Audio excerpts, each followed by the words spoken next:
Abracadabra, numadi kayo agbuya, maawanan kayo ti kwarta, na ang ibig sabihin, kumusta? Bonjour Laguna!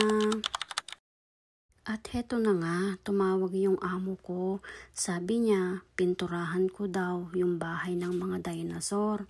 At syempre, ako naman for the go, susunod ako kung anong sinasabi ng amo ko. Kasi nga, nangangailangan tayo ng pera, alipin tayo ng salapi ba?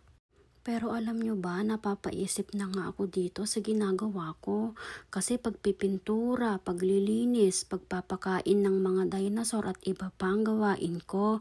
Pero ang sahod ko kakapiranggot lang. Napapaisip na tuloy ako, what if kung magkontraktor na lang ako? Easy money pa ito, diba? Siguro mabibili ko din lahat ng mga luho ko if ever man na magkontraktor ako. At hindi lang yan, siguro mapapagaan na ang trabaho ko kahit hayahay na sana ako sa buhay. Kasi nga syempre, ikaw ba naman ang kikita ng bilyon-bilyon kapag naging kontraktor ka? Ano ba sa tingin nyo? Kaya ko ba maging kontraktor? Siguro kakayanin ko na. Alang-alang sa bilyones na kikitain ko. At heto nga, nagpipintura lang ako.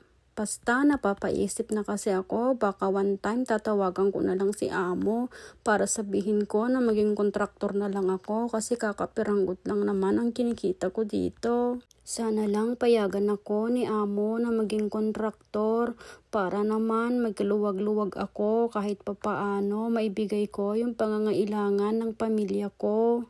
Kaya ako nag-imigrante dito sa Laguna upang magtrabaho at maibigay ang pangangailangan ng mga pamilya ko.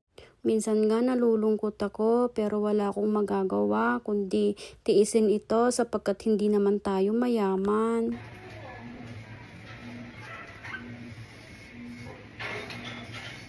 At heto nga, habang nagpipintura ako, tumawag yung amo ko. Ang sabi niya, linisan ko daw yung Tesla niya kasi matagal na daw itong hindi nililinis. Kaya ako naman for the go again. At ayan nga, tinanggal ko na yung comforter niya kasi naka-comforter yan. Ayaw niya kasing nadudumihan. At ayan na nga, dali-dali na akong lumabas para buksan yung gate at lilinisan ko na yung Tesla ng amo ko. At kita nyo nga, may nakasunod pa sa akin. Bodyguard ko daw yan, sabi ni amo. Baka daw kasi kunin nila yung Tesla na nililinisan ko.